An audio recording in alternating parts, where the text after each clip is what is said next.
Hello there, and welcome to the Sleepless Scientist, a quiet place in the cosmos where your thoughts can unwind and knowledge becomes a soft lullaby for the night. Tonight's journey takes us into one of the strangest puzzles ever imagined by the human mind, a paradox born from our longing to touch the past and our fear of breaking it. It's called the grandfather paradox.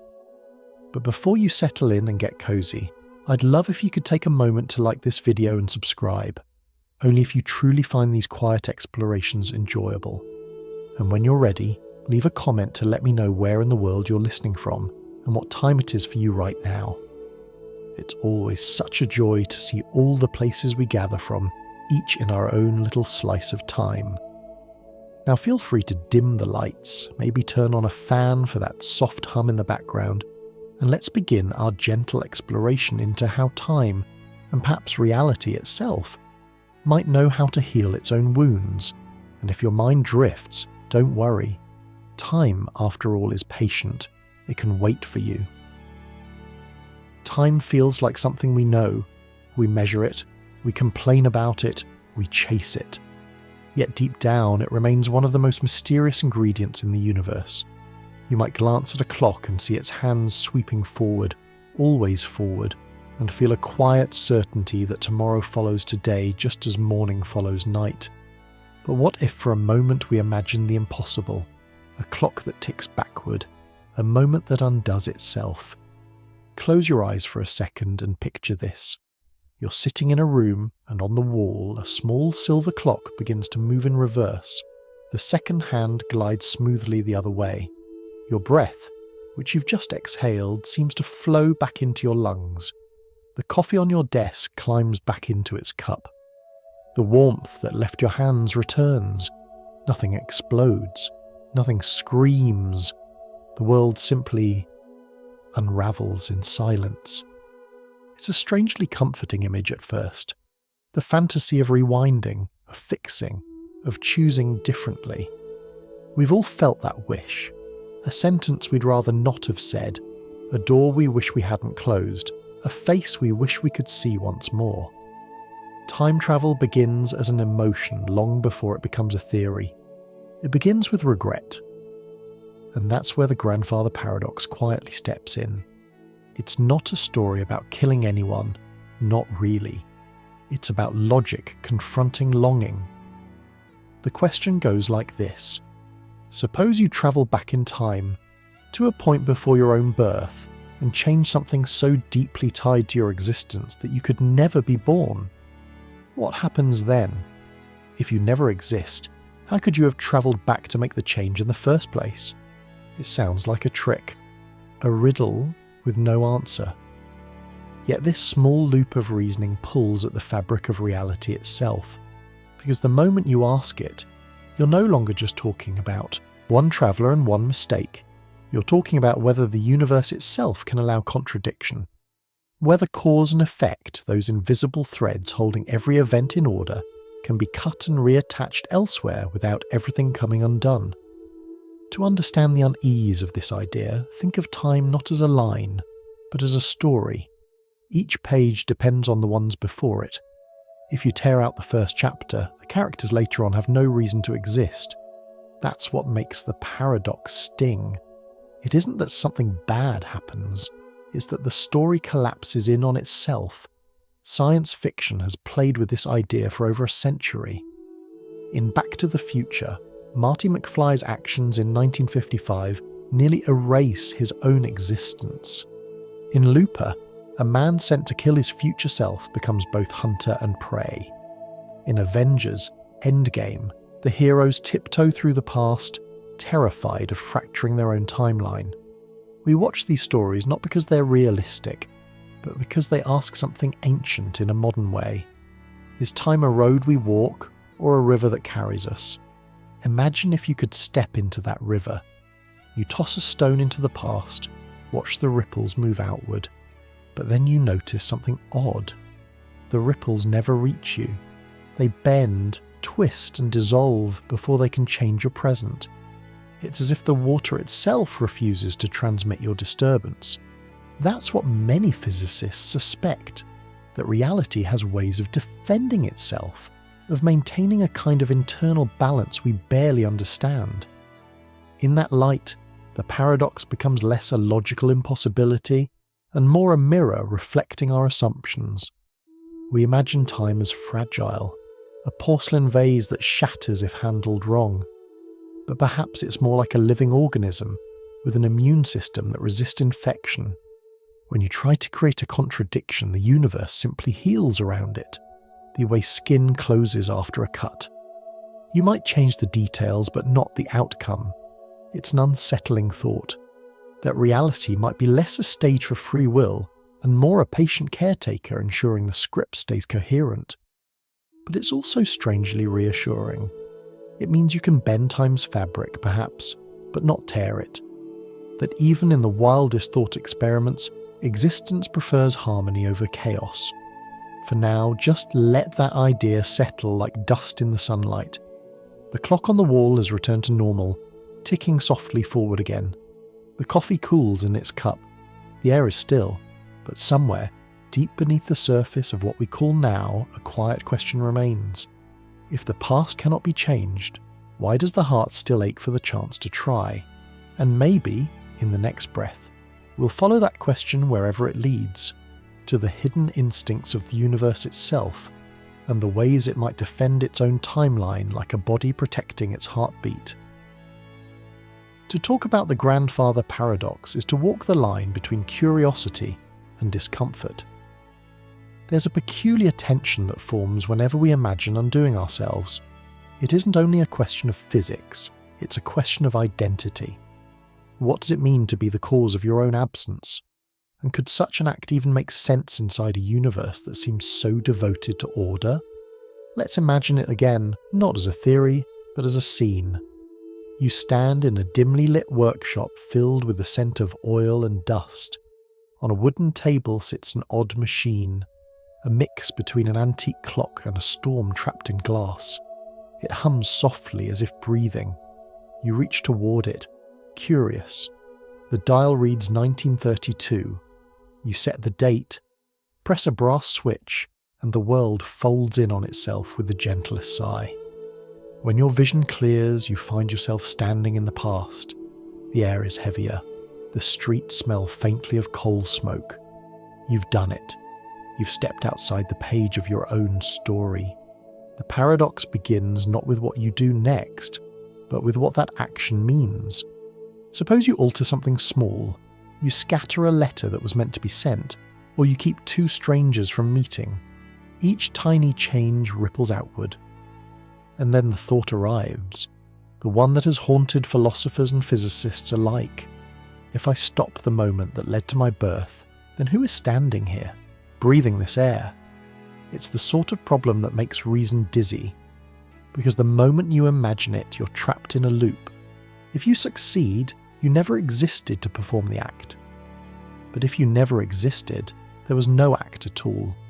It's like trying to draw a circle with both ends open. It closes no matter what you do. In the language of stories, it's the moment a plot collapses in on itself. In the language of logic, it's called inconsistency. In the quiet rhythm of your own thoughts, it's simply confusion.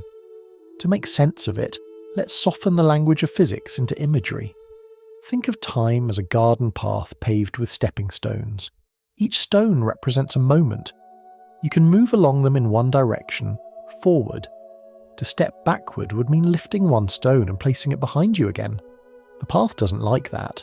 It was built for walking, not rearranging. If you try to move a stone, the others shift slightly to make space, repairing the pattern. The design persists, even if some details change. That's how many scientists have begun to picture it, not as an open battlefield of possibilities, but as a self-correcting pattern that protects its own shape. The grandfather paradox exposes something deeply human, our belief that we stand outside the story of nature, that we can twist it without consequence. Yet the more we learn about physics, the more it suggests the opposite. The rules that guide planets and photons also seem to guard causality itself. The simple promise that causes led to effects, and not the other way around. When you try to reverse that promise, reality doesn't explode. It just refuses. Quietly, like a door that never quite opens no matter how the handle turns. Even the most brilliant minds have struggled with this. When the theory of relativity appeared, it revealed that time could stretch and bend, that motion could warp the order of events. But nowhere in Einstein's equations was there permission to make the past disagree with the present. Later, thinkers began to find solutions that looked like closed loops, paths in space-time where a traveller might return to their own yesterday. These loops are known as closed time-like curves, though we can think of them more simply as circular roads through the fabric of time. In mathematics, they're possible. In meaning, they are strange, because they imply that a traveller could meet an earlier version of themselves and perhaps change something. And yet, those same equations whisper a rule. Every event must still make sense within its own story. Imagine it like this. You walk down a hall of mirrors, and in one reflection, you see yourself turning left when you know you turned right. You lean closer, but the mirror only shows you what must be shown no matter how you move. That's how the paradox behaves. It lures you with freedom, but the reflection always aligns itself again. The story edits you out of the contradiction. There's an emotional echo to all this. The thought of undoing one's own origin feels powerful and tragic at once. In the paradox, we meet the limits of autonomy, the realization that we may not be authors of time, but characters written into it. Yet this isn't fatalistic. There's a certain beauty in being part of something too consistent to break. It means we belong to a universe that values coherence, that refuses to lose track of itself. When writers and filmmakers play with a paradox, they often turn it into a test of love or morality. A person travels back not to destroy, but to save, to rescue a loved one, to prevent a war, to right a wrong. But as they act, they find themselves becoming the very cause of the event they wish to prevent.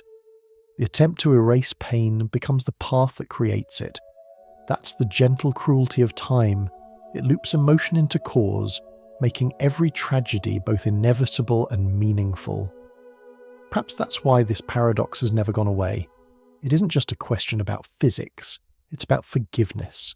Can we forgive the past for not being different? Can we forgive ourselves for wanting to change it?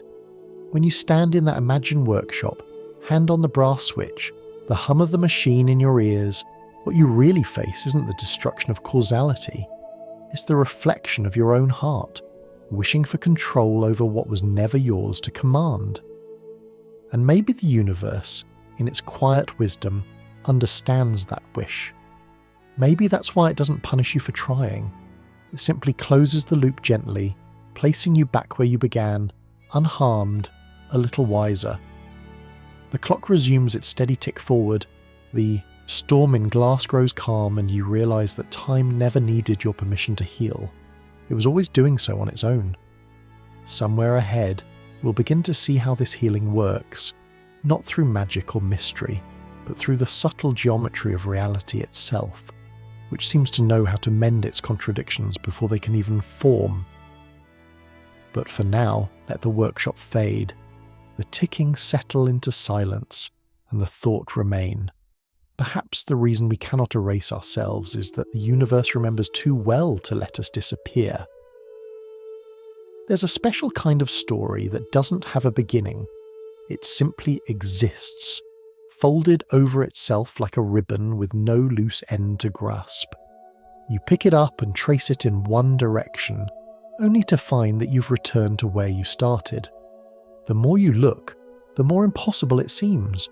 How can something exist without ever being made? And yet, this is exactly what time travel sometimes implies. A world where cause and effect chase each other in circles, never finding a first spark. Imagine a violin lying on a table in a small attic. Its wood is aged and warm, the strings slightly dusty. One evening, a young musician finds it and plays a tune. It's hauntingly beautiful, something she's never heard before. Years pass. She becomes a composer, and one day she writes down that same melody. recording it in perfect detail. Later in life, she gives the sheet music to her younger self, saying, "This is where it all begins. The melody exists forever, but with no origin, a gift without a giver." That's the essence of what scientists and philosophers call a bootstrap paradox, a loop of information, or even an object that has no true beginning yet remains consistent. To describe it mathematically would take symbols and curves, but we can imagine it simply. Every event in the loop causes the next, and together they maintain harmony. There's no contradiction, only a circle of continuity. If you were to trace the thread, you'd never find its first knot. The universe, it seems, can host these self-contained echoes, tiny symphonies that play themselves into being. But this kind of loop asks for humility. It means that not everything requires a first cause, at least not in the way we usually think. For centuries we've comforted ourselves with stories of beginnings, the birth of the universe, the first spark of life, the first question that started it all. Yet here, time mocks that comfort. It tells us that beginnings may be illusions, that in some corners of reality things simply are, without ever having been born. Physicists studying these loops sometimes call them self-consistent solutions. Those words may sound clinical, but they hide something quietly poetic. A self-consistent world is one that refuses to lie to itself. Every event, every action, every whisper of change fits perfectly within its own timeline. There's no contradiction, no ripple that grows into a storm. Even if the sequence of cause and effect bends into a circle, the universe accepts it, as long as it makes sense within its own rhythm. It's like a song that modulates through different keys but always finds its way back to the original note. There's a famous thought experiment that captures this perfectly. A version of it involves a notebook. Imagine a scientist who one day finds an old, dusty manual on time travel lying on her desk. The book contains detailed instructions on how to build a time machine. She follows the guide, builds the device, and travels back in time to her younger self. There, she leaves the same manual on her own desk, and when she returns to the present, everything fits. The book has completed its loop. But then comes the question, who wrote it?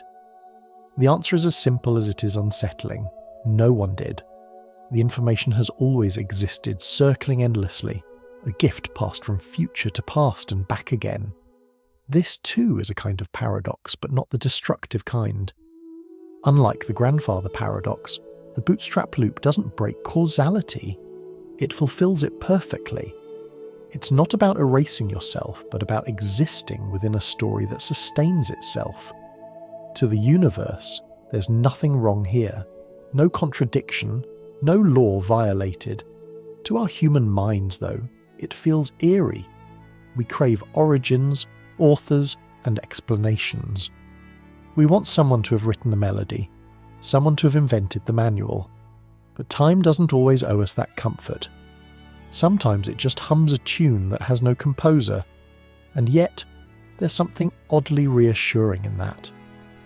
If information can exist in such a loop, timeless, self-sustaining, untouched by cause, then maybe the universe is not fragile at all.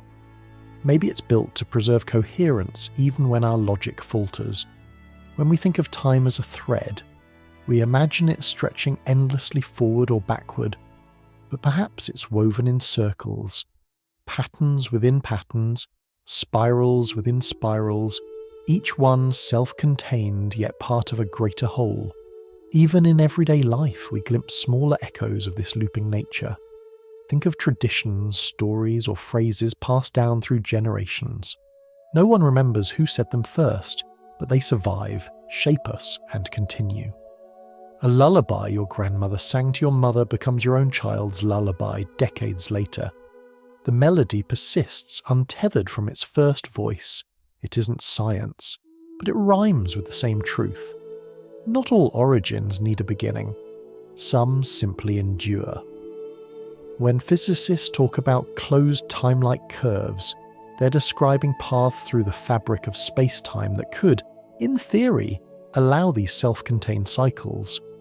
No need for violence against causality, no paradox, no explosion of logic, just a quiet loop of agreement where every cause is its own effect. In equations, it appears as a curve that folds back on itself, but in the imagination, it's far gentler. A dream replaying perfectly, again and again, forever self-sustained. This is the point where the paradox turns into philosophy. If such loops can exist, what does it mean for free will, for responsibility, for creativity itself?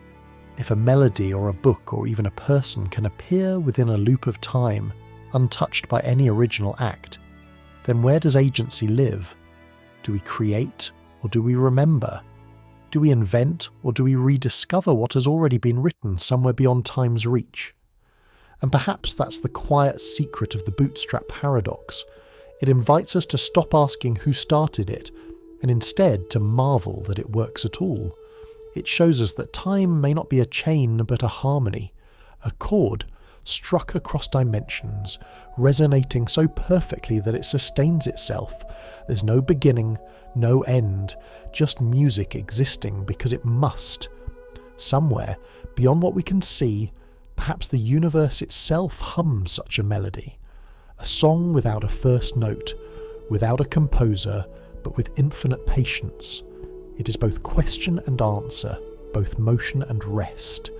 And as we listen to its soft, endless loop, we begin to understand not everything that lacks a beginning is broken. Some things are simply complete. The clock still ticks, the melody continues, the light from ancient stars still travels toward us, echoing events long finished but never truly gone. In a way, we're all part of that loop. Stories playing themselves across time, remembering and repeating until the universe itself breathes in rhythm with its own echoes. Imagine the universe as a vast fabric, woven from light, gravity, and possibility. Each thread represents a moment, and every moment touches the next in perfect order. If you pull too hard on one part of the weave, the threads tremble and shift, but the fabric doesn't tear. It rearranges itself quietly, naturally, until the pattern makes sense again. That's what some physicists believe time might do when faced with contradiction. It heals itself. We often picture paradoxes as destructive, like knots that snarl and ruin the thread of logic. But what if paradoxes are actually the fabric's way of stretching? When you imagine going back in time to change something impossible, say stopping your younger self from making a choice that shaped your life, you're tugging on the weave. Yet instead of unravelling, the pattern subtly adjusts. You trip before you reach the door, or forget the reason you went, or find that your words don't change what you thought they would. Reality resists contradiction not by breaking, but by bending. This quiet idea is known, in scientific circles, as self-consistency. Decades ago, a physicist named Igor Novikov proposed that if time travel were ever possible, nature would enforce a single rule. Whatever happens in the past must already fit perfectly within the flow of events that create the present. You can visit history, but you can't rewrite it, because you're already part of it. In other words, the universe leaves no loose ends. Every action, no matter how strange, becomes another thread in the same unbroken cloth. To explain it more softly, imagine tossing a pebble into a pond. The ripples spread outward, distorting reflections for a moment, but soon the surface smooths itself again. The pond remembers what it was. That's how time might behave. Each disturbance, every attempt to force a contradiction, fades as reality restores its balance. There's an old thought experiment that captures this in motion. Picture a billiard table under soft light. On it, a single ball glides toward a tunnel. Not an ordinary tunnel, but one that leads through a hidden fold in space and time. The ball disappears into the tunnel, travels back to an earlier moment and re-emerges on the table, but now it's rolling toward its younger self. You might expect a collision that breaks logic, one ball stopping the other before it can enter the tunnel. Yet when physicists ran the numbers, they found something remarkable. The balls can collide gently, nudging each other just enough to change their angles so that both trajectories remain consistent. The younger ball still enters the tunnel. The older ball still emerges to cause that gentle nudge. The loop closes perfectly. No paradox, no chaos. Just geometry doing what it does best, finding balance. We can imagine this without any equations. It's like two dancers meeting in the middle of a spin, one guiding, one following. And somehow, through perfect timing, the movement completes itself. That's the rhythm of a self-healing universe. It doesn't punish the attempt to change the past. It simply folds the attempt into the story that already exists. It's strange to think that reality might be so composed, so immune to contradiction. We often think of the universe as fragile. One small mistake and everything collapses. But the more we learn about physics, the more it seems to prefer harmony over chaos. Whenever something threatens to fracture its logic, an unlikely coincidence appears to smooth it out. A locked door, a misplaced key, a last-minute change of heart. These are not cosmic tricks. They're the subtle ways the world preserves its coherence. Even in our ordinary lives, we've felt hints of this self-correction. You miss a bus, curse your bad luck, and later learn that the one you didn't take was delayed or worse. You forget your umbrella, but it stops raining as you leave work. It's tempting to call it coincidence, but sometimes, in quieter moments, it feels like something deeper, as if reality prefers the story to make sense, even if you never notice how it does so. That's what Novikov's principle really suggests. It doesn't make the universe mechanical or cold, it makes it responsible. A self-healing universe isn't rigid, it's compassionate in its own cosmic way. It allows us to act freely, but within boundaries that keep the story consistent. It lets us stumble, learn, and change, but never so much that the thread of existence snaps. It's not control, it's care. This idea transforms the grandfather paradox into something less violent and more elegant. The paradox assumes the past can be broken, that you can simply choose not to exist. But the self-consistent view says, you already didn't.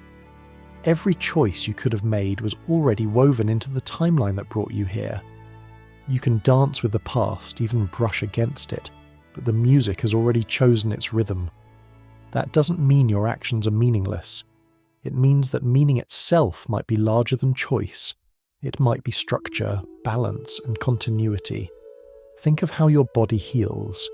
You cut your skin, and cells gather, multiply, rebuild what was lost.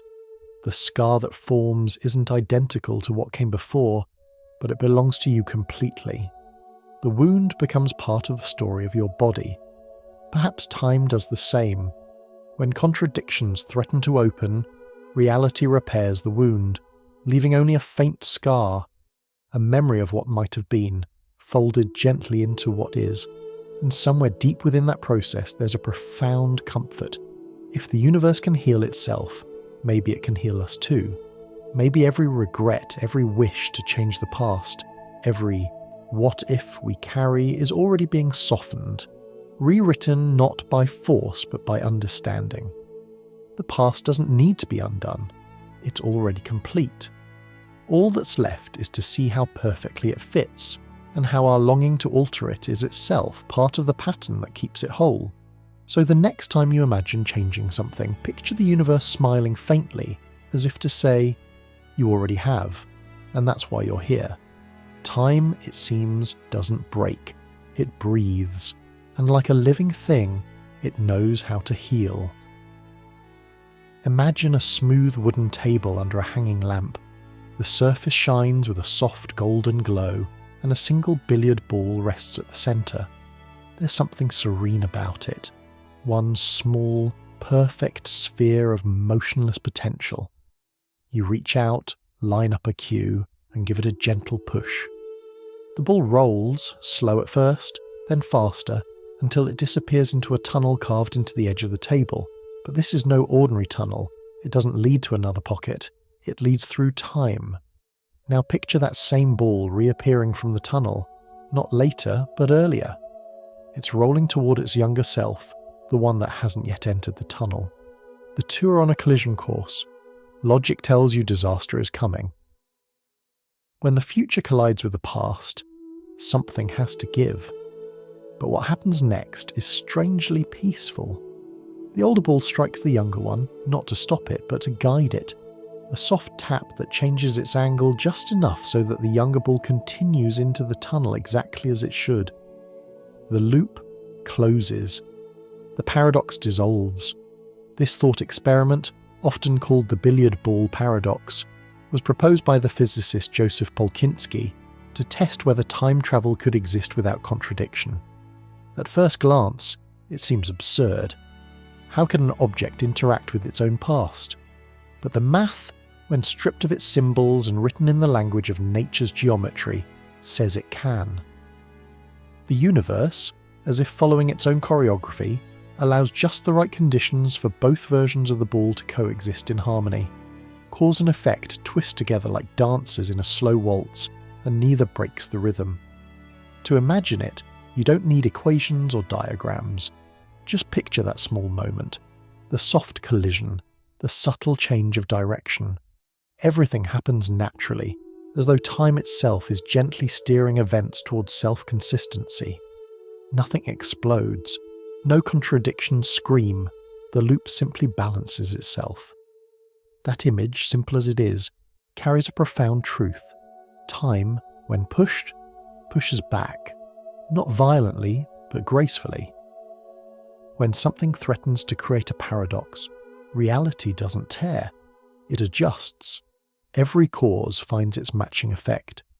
Every action, however strange, folds neatly into the story that was always meant to unfold. This experiment was more than a clever game of physics. It became a metaphor for how the universe handles imperfection. If a billiard ball can enter a tunnel to its own past and emerge without breaking logic, maybe all contradictions, even the ones we feel in our lives, can be absorbed by the same kind of universal forgiveness. We are, after all, made of the same matter as that billiard ball. Our decisions, like its movements, ripple through the fabric of time, and maybe, just maybe, those ripples always find their way back into harmony. The self-correcting loop also tells us something about probability. If there are many possible ways an event could happen, the universe seems to favour the one that maintains consistency. The unlikely coincidences we notice, running into someone you thought you'd never see again, a delay that saves you from a greater loss, may be in some quiet sense time's way of smoothing the edges. It's not that fate is written like a script, it's that the script always finds a way to make sense. You can see this same principle in everyday mechanics. A gyroscope spinning in your hand resists being tilted, not because it refuses change, but because its motion naturally redirects every disturbance into balance. Time may act the same way. When you try to twist it into contradiction, it simply precesses, finding a new orientation that keeps the laws of cause and effect intact. It's not punishment, it's stability. It's the cosmos whispering, everything still fits. Of course, no one has ever built a tunnel through time. The billiard ball scenario remains a thought experiment, a story written in equations and imagination. But its implications reach far beyond physics. It hints at something emotional and human. The idea that mistakes, too, can close loops. When we look back on our lives, there are choices we wish we could rewrite. But perhaps what we call regret is simply a curve in our own timeline, a point that must bend before it can meet itself again. The act of understanding becomes the tap that redirects the ball. Through reflection, we send a message backward, not to change the past, but to align with it. We heal the story we've already lived. That may be why the concept feels strangely comforting. Beneath the technical language and paradoxes, the idea of a self-correcting timeline suggests a deeper order, one that doesn't demand perfection, only consistency. It doesn't forbid change, it just ensures that every change fits into the greater flow. Like rivers adjusting around stones, time continues to move, reshaping its own bed so the current never stops. And perhaps that's what we truly mean when we speak of fate.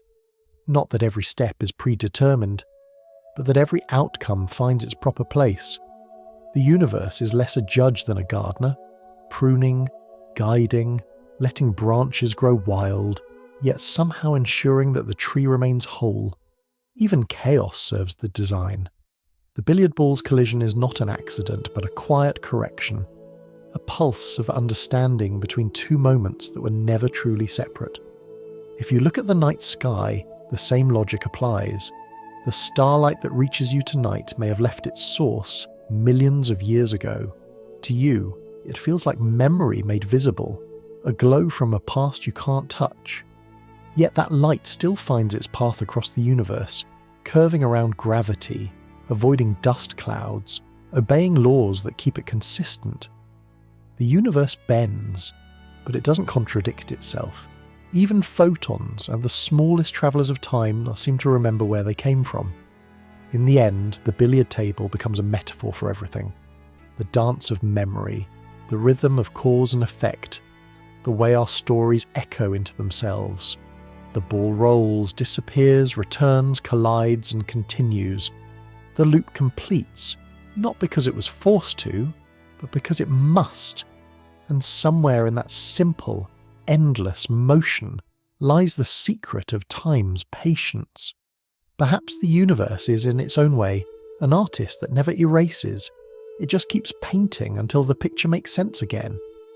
And if time can resolve its contradiction so gently, maybe we can too. If the universe truly has an immune system, then it must have a way to protect itself from infection, from paradoxes that threaten to unravel its logic. And according to one of the most imaginative minds in modern physics, it does.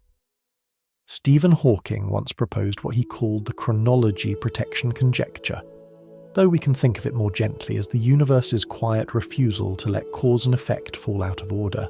In essence, he suggested that nature itself guards the timeline the way the body guards its heartbeat. Whenever a paradox begins to form, something in the laws of physics rises up to stop it, not with violence, but with inevitability. It's a comforting idea if you picture it right. Imagine the fabric of time as a translucent curtain billowing in a cosmic breeze. Most of the time it waves peacefully, letting light pass through without trouble. But whenever someone, or something, tries to fold that curtain so tightly that 2 points in time touch, the fabric reacts. The threads begin to shimmer, the air thickens, energy gathers in the folds, glowing brighter and brighter until the pressure becomes too great and the curtain smooths itself out again. No rip, no tear, just a return to calm. Time refuses to let itself be tangled. Hawking believed that this wasn't a metaphor, that quantum physics itself might provide the mechanism. Whenever space-time tries to bend into a loop, he suggested, quantum fluctuations, those jittery, restless motions of energy that fill every corner of the cosmos, become infinitely intense at the point where the loop would close. The result is a natural barrier, like a fever burning away an infection before it can spread. The universe, he said, abhors paradoxes the way nature abhors a vacuum. It heals by prevention. Let's translate that into something we can feel. Imagine a river winding lazily through a valley. When the current grows too strong, the water digs into its banks, changing its course to avoid chaos. It may flood briefly, carving new channels, but it always finds a path that restores its steady flow. That's what Hawking's vision of the universe suggests, that the laws of physics themselves are dynamic and wise enough to protect the story they tell. They adapt before disaster. In more familiar terms, you could think of causality, the relationship between cause and effect, as one of the oldest instincts of existence. Long before there were stars or planets, or even atoms, there was sequence. One thing following another, energy transforming, not vanishing. Every effect holding hands with a cause. This order is what makes meaning possible. Without it, nothing could be learned or remembered. And so, Perhaps it makes sense that reality would guard this principle as fiercely as it guards the balance between light and gravity. We might not see this protection directly, but hints of it appear in the way nature limits us. The speed of light, for example, isn't just a number, it's a wall of coherence. It ensures that no information outruns its cause. It makes the universe readable, reliable, and whole. Even black holes, those cosmic riddles of gravity, seem to obey it. They swallow matter, twist time, blur the line between future and past, but never allow contradictions to emerge. The story remains consistent, even when we don't fully understand the grammar. There's a strange serenity in realizing that reality has boundaries not to punish us, but to preserve us. Hawking's idea paints the universe as something less mechanical and more self-aware, a system that prefers health over disorder. If you think of paradoxes as fevers of logic, then the laws of physics are the antibodies. Quantum energy rises like heat, dissolving the loop before it can close, restoring the steady pulse of causality.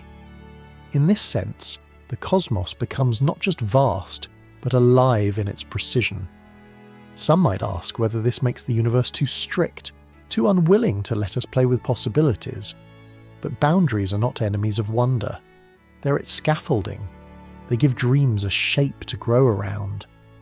The very impossibility of paradox is what makes time so mysterious and beautiful.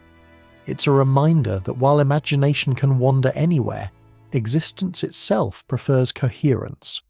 The world is not a cage, it's a carefully tuned instrument, and every note we play must harmonize with the rest. Even within the limits of this protection, there's room for astonishing flexibility. Relativity allows time to stretch and slow. Gravity bends it, like glass. The past and future aren't rigid walls, but shifting horizons. Yet all these transformations still obey the deeper rule, that no event can undermine the logic of the whole. The universe can twist, but it cannot contradict itself. And maybe that's why it endures. You can find a faint echo of this principle even in human life. When we face contradictions, desires pulling us in opposite directions, choices that threaten to undo us, we too develop our own kind of chronology protection. Our minds and hearts resist impossible loops. We rewrite memories, reinterpret moments, or simply let time blur the edges until they fit. It's not denial, it's a kind of emotional self-healing. We smooth our internal timelines to survive. Perhaps that's why this scientific conjecture resonates so deeply. It mirrors something ancient in us, the instinct to make sense of our story, no matter what happens. Whether in the motion of galaxies or the quiet corrections of memory, the same law seems to apply. Paradoxes fade, coherence remains. Time is not just linear, it's loyal. If you could listen closely enough, maybe you'd hear the hum of that cosmic protection, a soft vibration in the background of everything, like the faint ring of a glass after it's been struck. It's the sound of the universe keeping its rhythm, the gentle tremor of existence maintaining its balance. And just as the body's immune system works without our awareness, this protection hums beneath consciousness, invisible but essential. So when we dream of bending time, of visiting our yesterdays or walking ahead of our tomorrows, it's worth remembering. The door might shimmer, the threshold might appear, but the moment we try to step through, the light itself rearranges to keep us whole. It's not a rejection, it's mercy. Reality is guarding the meaning of every heartbeat, every memory, every sequence of cause and effect that brought us here. In the end, Hawking's quiet suggestion becomes more than physics. It becomes poetry. The universe, unwilling to break its own story, chooses harmony over freedom. And maybe that's why we're here. Not to rewrite time, but to listen to it, to trace the ways it protects its own continuity, and to find comfort in the fact that even when everything seems uncertain, the heart of existence never lets itself forget the order of things. For as long as people have wondered about time, they've also wondered about its alternatives, the unseen corridors running beside our own history, If the universe resists paradox, perhaps it doesn't do so by forbidding change, but by diverting it. Imagine standing before a river so wide that it seems endless. You toss a stone into the water, expecting ripples to spread across the surface. But instead, the river divides quietly and cleanly into two branches. One branch carries the stone downstream, its course unbroken. The other continues untouched, a mirror of what might have been. Both exist, both flow, and neither cancels the other. This is how some physicists and philosophers imagine a solution to the grandfather paradox, not through resistance, but through expansion. When an action in the past would cause contradiction, the universe doesn't collapse, it simply creates room. Each choice, each attempt to rewrite history, opens a new channel through space-time, a parallel world where that decision makes perfect sense. In this view, you could travel back in time, stop your ancestor's life, and still return home. You would just return to a home subtly, or entirely, different from the one you left. The universe you knew remains intact, its logic preserved, while a new branch grows quietly beside it. This idea, softly told, is known as the many worlds interpretation, a way of saying that reality might never choose a single outcome. Instead, it explores them all, like a reader flipping through every possible ending of a book.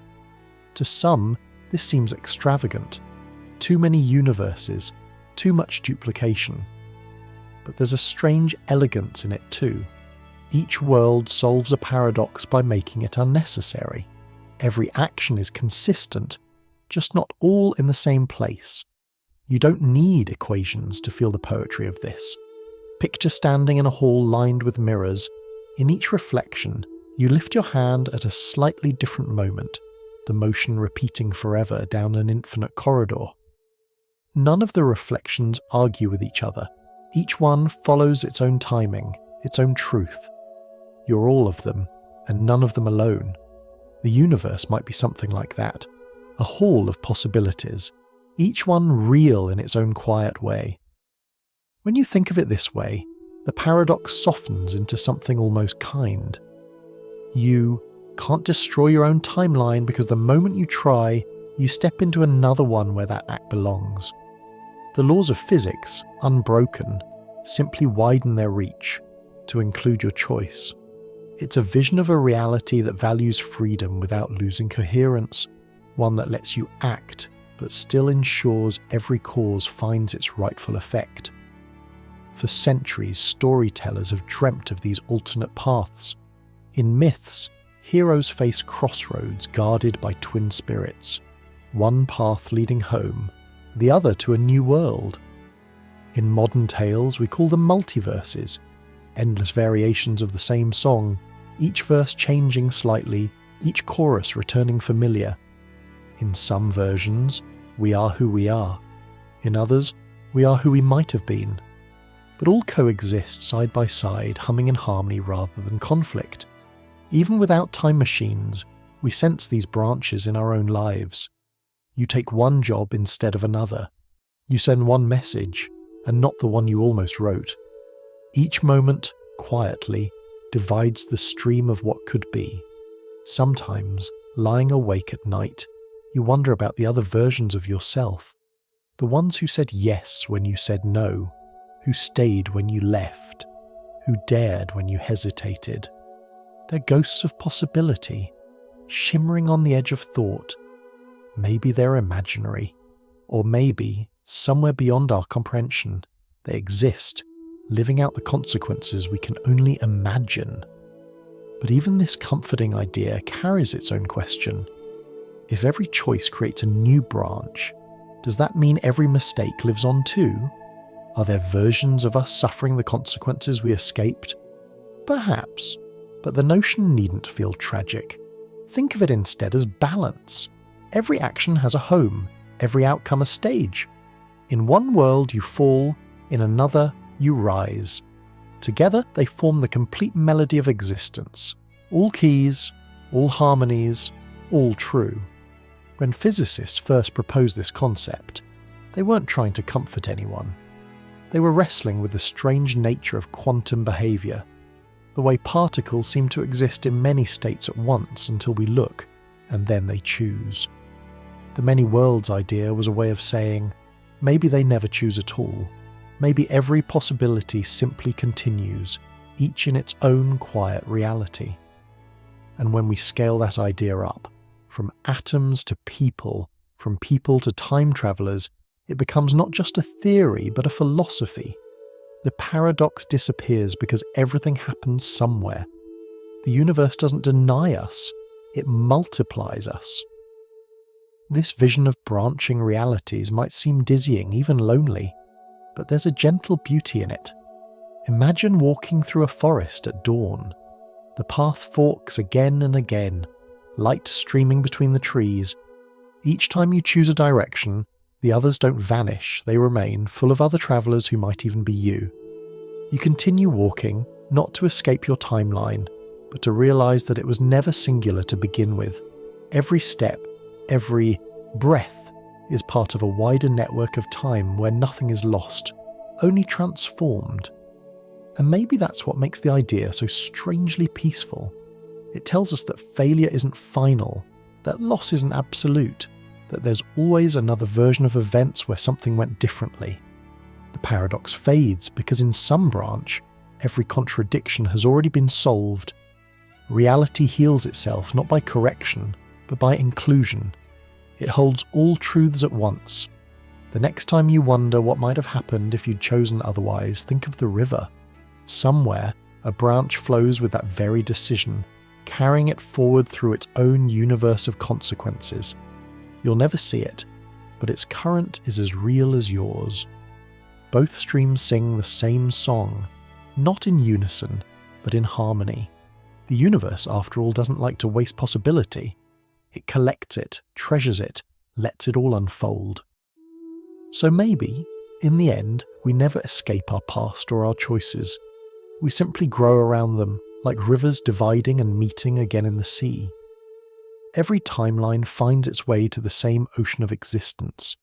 The paradox dissolves, the flow continues, and time, infinite, forgiving time, carries us all.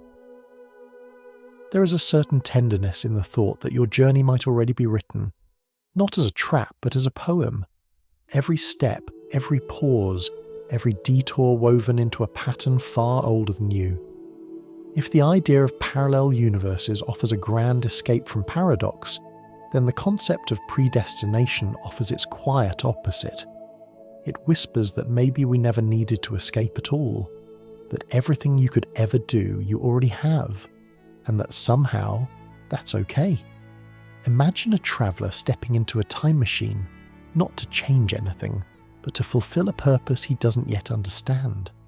He might believe he's rewriting history, when in truth he's completing it. Every decision, every hesitation becomes a brushstroke in the picture that was always meant to exist. The universe doesn't resist him. It simply guides him, gently, toward the place he was already going. This is the essence of what scientists call a closed loop in time, a story where the end folds neatly into the beginning.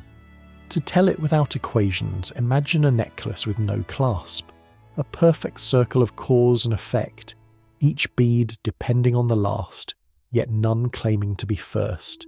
You can follow the line forever and never find the start. The universe, in this way, doesn't unfold like a road. It revolves like a melody that repeats because it's beautiful. Predestination, at first, sounds heavy, like a loss of agency, like the script has already been written and you're only reading your lines. But it doesn't have to be a prison.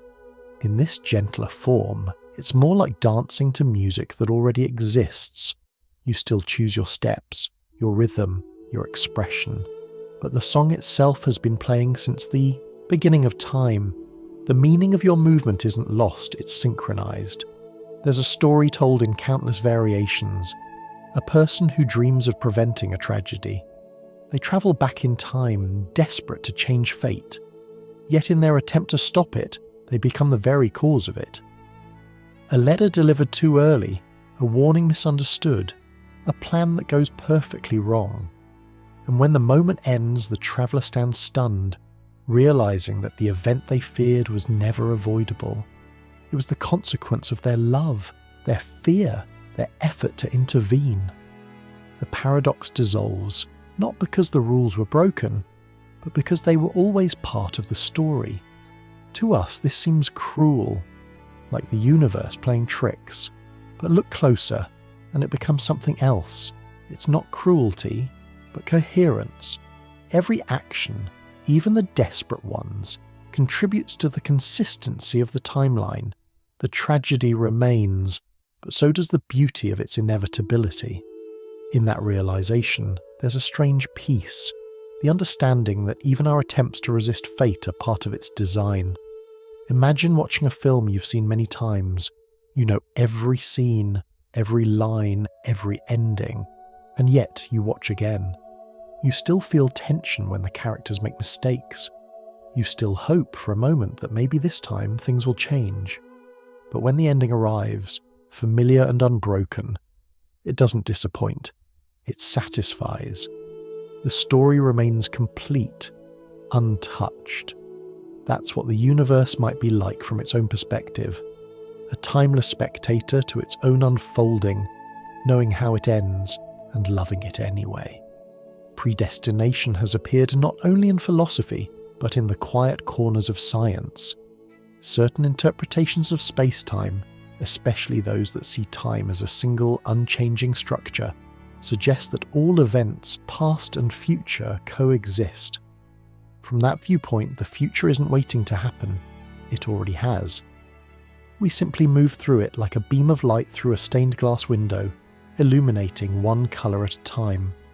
Every hue, every pattern is fixed, but our awareness brings it to life, frame by frame. You can think of it like a song stored on a vinyl record. The grooves are already there, etched into its surface. When the needle passes over them, sound emerges, not created in that moment, but revealed. The music of your life may be the same, every note already written, but only heard as you move through it. The paradox disappears because the past, present, and future aren't rivals. They're layers of the same melody, played at different moments of awareness. And yet, within that inevitability, something human still matters. The emotion, the choice, the way you walk through the script. Even if the path is known, how you inhabit it changes everything. There's a difference between surrender and participation. The predestined traveller isn't a puppet. He's a performer who discovers meaning in understanding his own rhythm within the cosmic score. The story was written, yes, but it needed someone to live it, to make it real. Maybe that's why the idea of destiny persists across cultures and centuries. It offers comfort in the face of uncertainty. To believe that everything happens for a reason is to trust that pain too belongs somewhere. That every heartbreak, every misstep is a thread in a pattern too vast to see up close. When life feels chaotic, the notion of predestination is like a warm hand on your shoulder, reminding you that chaos is just order we haven't recognised yet. Of course, not everyone likes the idea. Some see it as surrender, as an erasure of choice, but perhaps that's only true if we imagine ourselves outside the universe. If we're part of it, if our decisions, emotions and regrets are all within its fabric, then our will isn't erased, it's expressed. The universe isn't deciding for us, it's deciding through us. The path of the traveller and the path of time are one and the same. So maybe, when you feel the pull of regret, that aching wish to go back and do things differently, you can picture time not as something you failed to master, but as something that carried you exactly where you needed to go.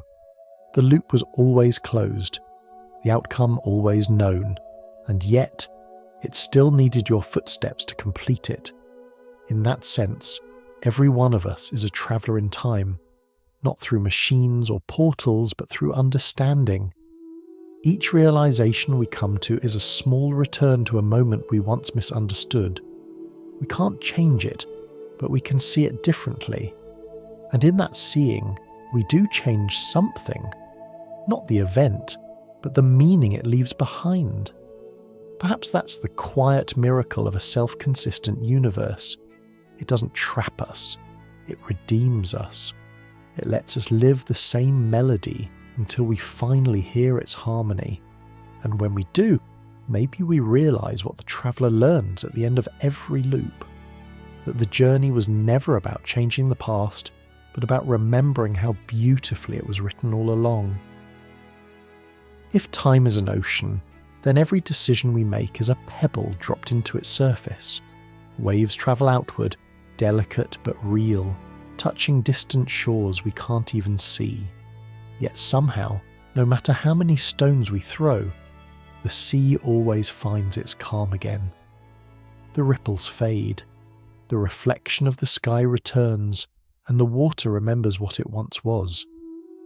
This is how some thinkers imagine the subtle resilience of reality, a universe that absorbs small disturbances and folds them back into harmony. Not every act of time travel, they say, would lead to catastrophe. Most would barely disturb the surface.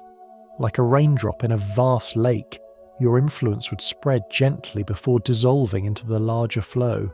You might nudge events slightly. A conversation happens later than it once did. A candle burns a little longer, but the grand design of causality remains intact.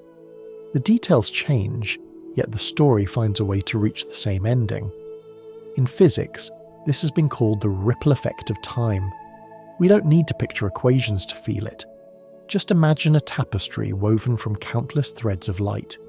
Each time you touch one, the colours around it shift.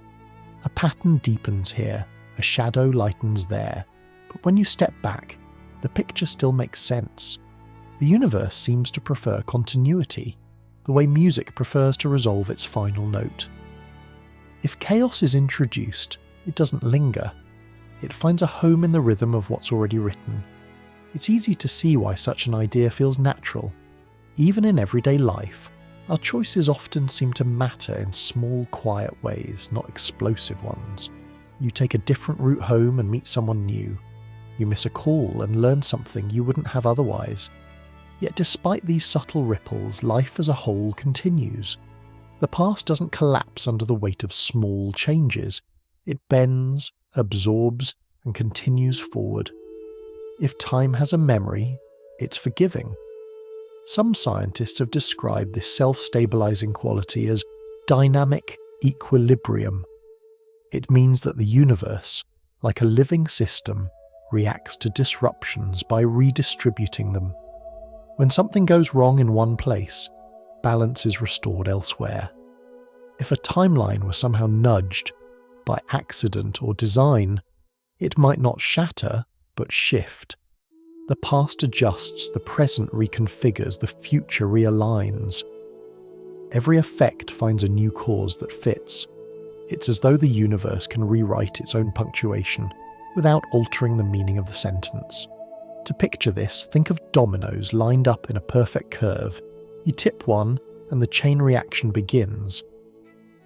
But halfway through, a gust of wind blows, nudging a few pieces slightly out of line. The motion hesitates, then resumes, adjusting its rhythm but still reaching the final tile.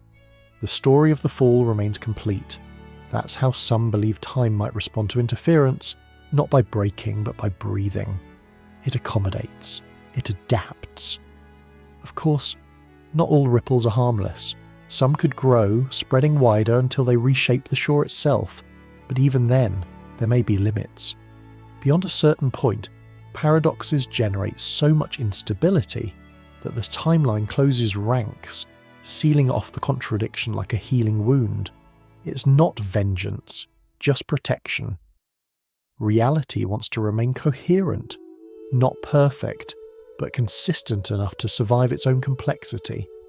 If this sounds abstract, look again at nature. Everywhere we find the same instinct. Forests regrow after fires. Rivers carve new channels after floods. The human body, when injured, rushes to rebuild. The scars that remain aren't flaws, they're records of restoration. The past cannot be erased, but it can be reconciled. The laws of physics might do the same. smoothing over disruptions until time's reflection appears whole again. There's something humbling in that. It means that perfection was never the goal. The universe isn't fragile glass, it's living water. It expects to be disturbed, but trusts itself to recover. Even when events seem chaotic, a meteor striking, a star collapsing, a person making a terrible choice, the aftermath eventually finds order again. The ripples spread, then fade. Entropy increases, yet meaning persists. Time, like the tide, withdraws and returns. This view changes how we see paradox itself. Instead of a threat, it becomes a pulse, the heartbeat of a universe that's constantly correcting, evolving, and learning. Each contradiction is a test of the system's grace. The grandfather paradox, the bootstrap loop, the multiverse, all are different ways of asking the same question. How does reality stay whole when its parts pull against each other? And each time we ask, the universe answers in motion. It heals, adjusts, continues. On a personal level, this feels familiar. We live our own ripple effects every day. A word spoken in anger, a decision made too quickly. These moments spread through the waters of our lives. They touch others, sometimes far away, in ways we never foresee. Yet over time, calm returns. Apologies are made, lessons settle in, the surface smooths again, and beneath it, new clarity forms. What we call forgiveness might simply be the emotional version of the universe's equilibrium. So when you think about travelling through time, about changing something that haunts you, remember this: you already do, in small ways, all the time. Every act of kindness is a correction. Every new understanding sends ripples backward through memory, altering how the past feels, if not how it happened. You can't rewrite history, but you can soften it. You can let the water still. Perhaps this is the quiet message hidden in all time travel stories. We crave the power to alter the past, but what we truly want is to make peace with it, to know that our mistakes didn't destroy the story. And the universe, in its patient way, seems to agree. It gives us a world that bends before it breaks, a timeline that forgives itself, and a future that never stops absorbing the waves of what came before. When you look at the night sky, you're seeing ripples of ancient light, photons that began their journey millions of years ago, weaving through space until they reach your eyes. They've passed through dust clouds, gravitational fields, cosmic winds, and still they arrive intact.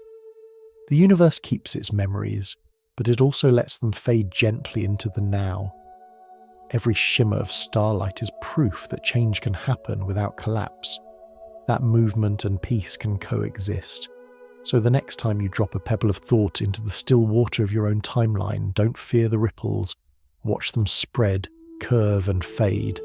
The reflection will return, perhaps altered, perhaps wiser, but always whole. Because time, like the sea, always finds its calm again. Imagine the universe not as empty space, but as something that can stretch, twist, and ripple. A vast, invisible cloth woven from energy and gravity. You can picture it softly glowing, like a sheet of silk under moonlight. Every star, every planet, every heartbeat sits on this fabric, pressing into it slightly, curving its surface. That's what physicists call space-time. But tonight you don't need the equations. Just imagine the feeling of it. Endless, elastic, holding everything together in one continuous weave. Now think of what a paradox would mean for such a fabric. It would be like trying to tie a knot that loops back into itself. A piece of thread that refuses to obey its pattern. If you pulled too hard, you might expect the cloth to tear, to split the universe into contradictions, but it doesn't. The universe, in its quiet patience, seems to say no. It resists the impossible with a kind of cosmic grace, finding a way to stay whole no matter what. This strength comes from tension, not the kind that causes stress, but the kind that holds things in balance. Every thread in the cosmic fabric carries a certain pull, a gentle stretch that keeps the weave tight. Physicists once tried to describe this in terms of what they call energy conditions, the idea that matter and energy must behave in ways that keep the structure of space-time stable. Too much energy in one spot and space curves inward, too little and it stretches outward. Between those extremes lies a quiet perfection, the balance that allows the universe to exist, to bend time into a loop, to create something like a time machine. You would have to disturb this balance. You would need to push against the natural order, forcing the fabric to curve back on itself. But doing that would require something even stranger than gravity, a kind of pressure that pulls instead of pushes, that stretches reality outward like an anti-gravitational sigh. Scientists have a name for it, negative energy, though it's easier to imagine as anti-light. Not darkness exactly, but light turned inside out, energy that empties rather than fills. It's the energy of absence, the hush between stars. So far, no one has found a way to summon such energy in the amounts needed to twist time. The universe seems to make it almost impossible, as though it built a quiet rule into its design, a safeguard that keeps its threads from tearing. And maybe that's for the best, because even if someone could gather this anti-light, the strain it would place on the cosmic fabric would be enormous. Like pulling a single thread from a sweater, it could cause the whole pattern to unravel. The universe, it seems, knows how to protect itself from reckless hands. But protection doesn't mean rigidity. This fabric isn't brittle, it's alive with motion. Space itself expands like a slow breath. Gravity ripples through it like waves on a pond. When two black holes collide, their merging sends vibrations through space-time, tiny tremors that stretch and compress reality across billions of miles. You might think of those ripples as the universe humming softly, reminding us that its strength lies in its flexibility. The cloth never tears, it only sings, and perhaps that's the secret. Stability doesn't come from refusing change, it comes from allowing it in measured harmony. If you could listen closely enough, maybe you'd hear the whisper of the universe balancing itself. Every atom, every flash of light, every orbit of every moon, adjusting so the song continues without breaking. Even the most violent events, supernovas, black hole collisions, happen within the rules. They don't destroy the fabric, they enrich its texture. Still, it's humbling to realize how delicate that balance truly is. The entire cosmos depends on a kind of cooperation between light, matter, and space. Gravity pulls, energy resists, and time flows through it all like a steady current. Every paradox we imagine, every attempt to fold or twist this fabric, would challenge that cooperation. And yet, each time, the universe responds with its quiet, unshakable logic. No contradictions allowed. It's easy to hear that as denial, but maybe it's love. The love of continuity, of self-consistency. A universe that insists on coherence isn't cold. It's faithful to its own nature. It refuses to abandon the story it began. Even paradoxes, when they arise, become part of the narrative. The impossible thought is woven in as a subtle pattern, not torn away. If you've ever tried to mend fabric by hand, you know that a tear can sometimes be strengthened. The new stitches pull the edges together, adding resilience where weakness once was. Time may work the same way. When events strain its logic, reality sews the edges closed with a finer thread. Tighter, stronger, nearly invisible. You might never notice where the tear was. You'll only see the pattern continuing, smooth and sure. The universe is quiet. No to impossible knots isn't rejection, it's correction. It's a reminder that existence itself values cohesion. Every rule, every law of physics, every constant of nature seems to serve one purpose: to keep the story from falling apart. Even the smallest deviations, the faintest flicker of randomness, happen within boundaries that preserve the whole. There's freedom within the fabric, but never anarchy. And when you think about it, that makes sense. For life to exist, for thoughts like this to even be possible, the universe must be dependable. It must wake each morning to its own rhythm, its own laws. Without that, there would be no stars, no gravity, no time to measure at all. Consistency is the heartbeat of creation, so the next time you look up at the night sky, imagine that invisible weave stretching in every direction, shimmering, immense, unbroken. The stars are not scattered at random. They are beads sewn into the same garment. Their light travels across the tension that holds everything together.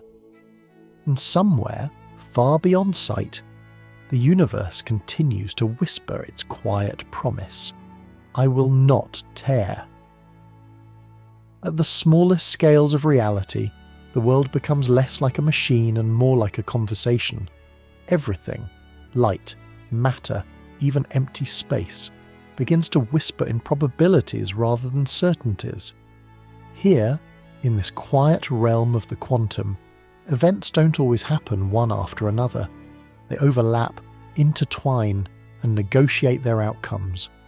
The future, the present, and sometimes even the past seem to exchange glances before deciding what they'll become. It's hard to imagine that such tiny, restless things could have anything to say about time travel, and yet it's here, in the dance of particles and waves, that physicists have found the most intriguing glimpses of how paradoxes might resolve themselves. If the universe on the large scale behaves like fabric, stretching and bending but never tearing, then on the quantum scale it behaves like a symphony, countless notes blending and adjusting until the harmony fits. Picture, for a moment, a particle, maybe a photon, a single grain of light. It moves effortlessly, crossing distances so small they might as well not exist. Now imagine it entering a tunnel in space-time, something like the one from the billiard ball story, but smaller than a dust mote. It passes through and meets an earlier version of itself emerging from the other side. What happens then? Does one particle collide with the other? Do they annihilate each other? Or do they somehow agree on a shared outcome? Physicists have debated this question for decades, and some have offered two of the most imaginative answers.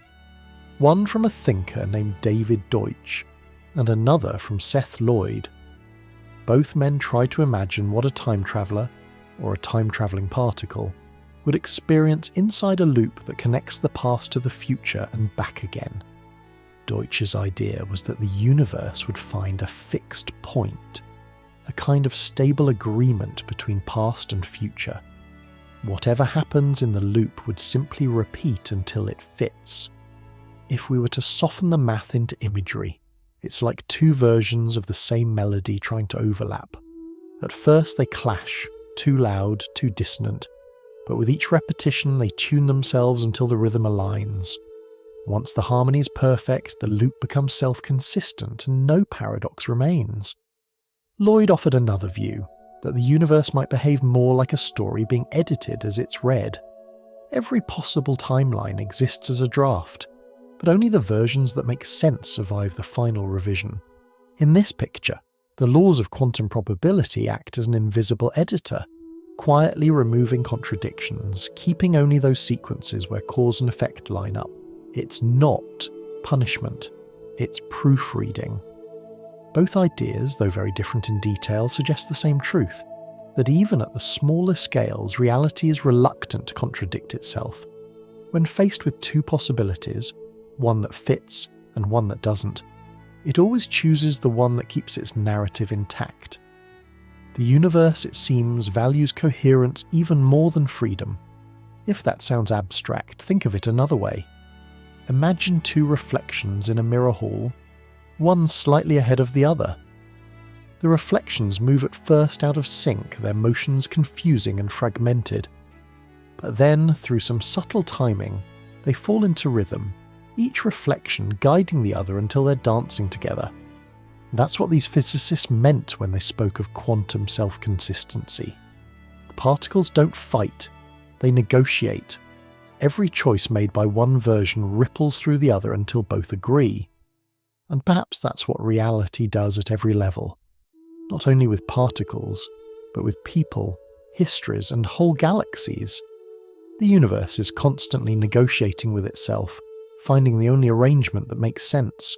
Even our thoughts, which rise and vanish like flickers of light, might be part of that conversation. You could say that existence itself is the sum of all the compromises reality has ever made to remain possible. The beauty of this idea is that it removes the violence from time travel. Instead of imagining the traveller forcing change upon the past, we can imagine them becoming part of a dialogue, one where their choices, their actions, are already integrated into the story they inhabit. They don't break causality, they fulfill it.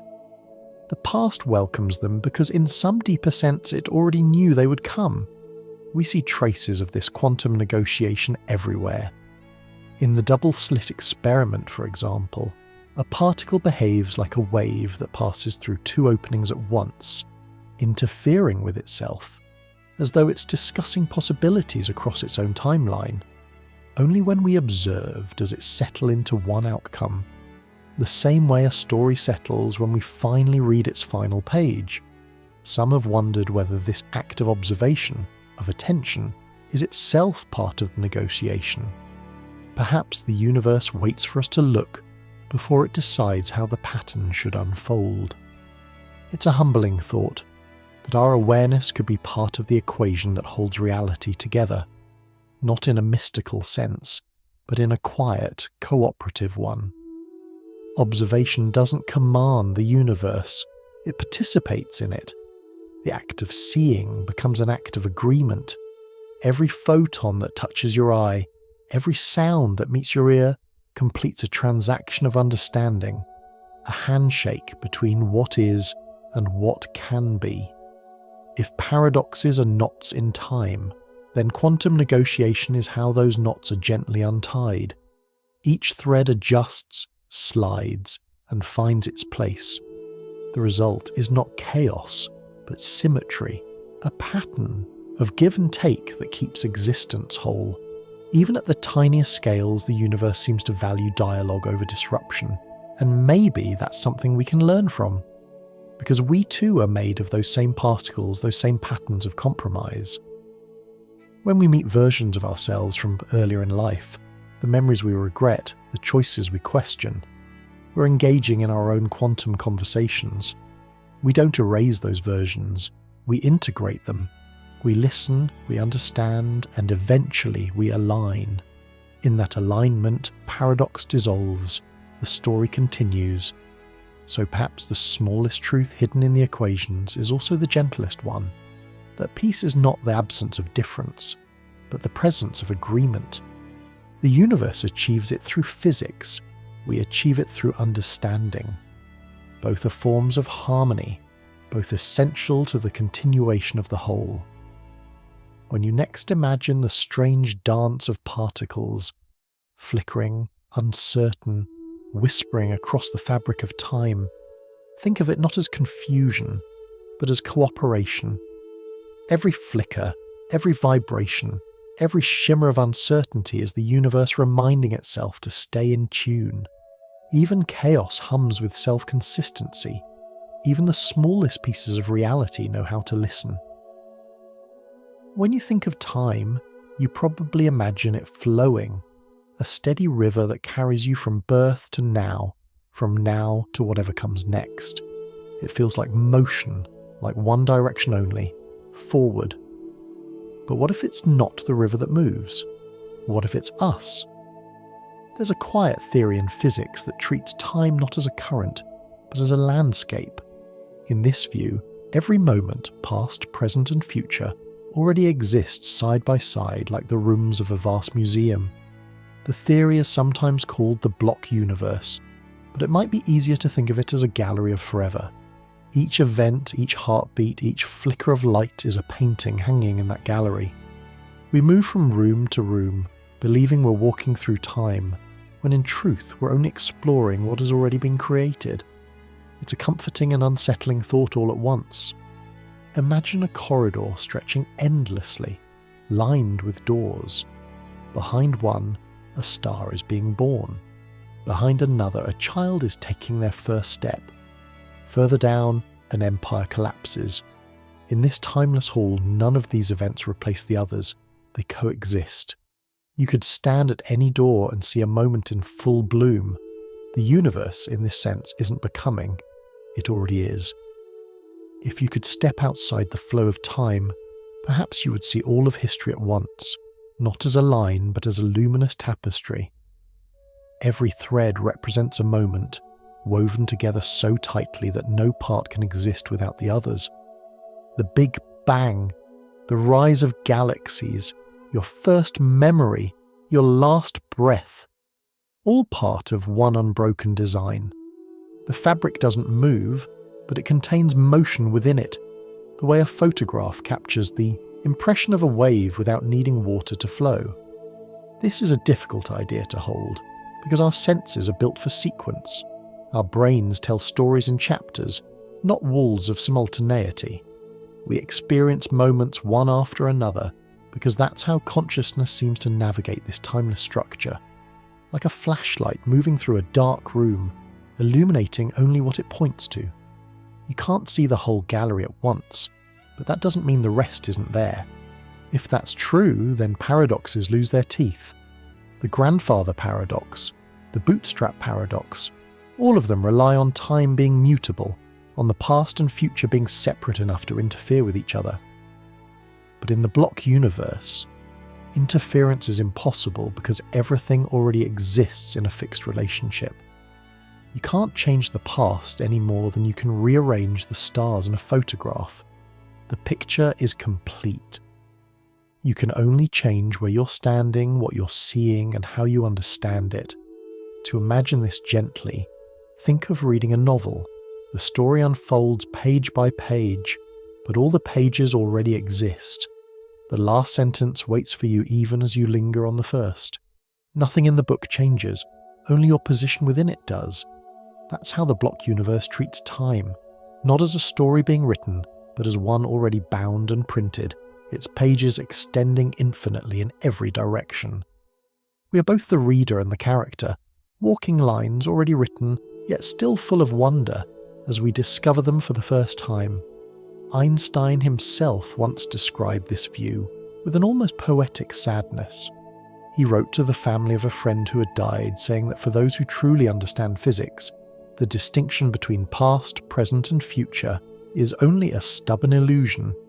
It wasn't meant coldly, it was meant as comfort. In the gallery of forever, no one is truly lost. Every life, every instant remains a permanent part of the cosmic composition. Nothing vanishes, nothing is erased. That doesn't mean time is meaningless. It means meaning doesn't depend on change, it depends on connection. Every moment owes its existence to all the others. Each thread in the tapestry holds the rest in place. Even pain, when seen from outside the flow, has its purpose.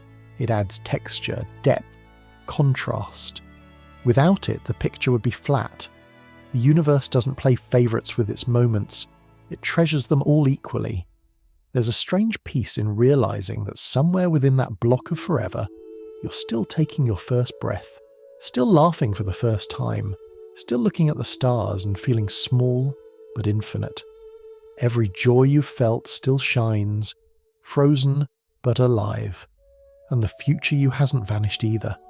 They already exist, waiting for your awareness to meet them, just as light from distant stars waits millions of years before reaching our eyes. When seen this way, time doesn't flow at all. It resonates. The same way a violin string holds every possible note within its tension, the universe holds every possible moment within its structure. Our perception plucks those notes one at a time, weaving them into the melody we call experience.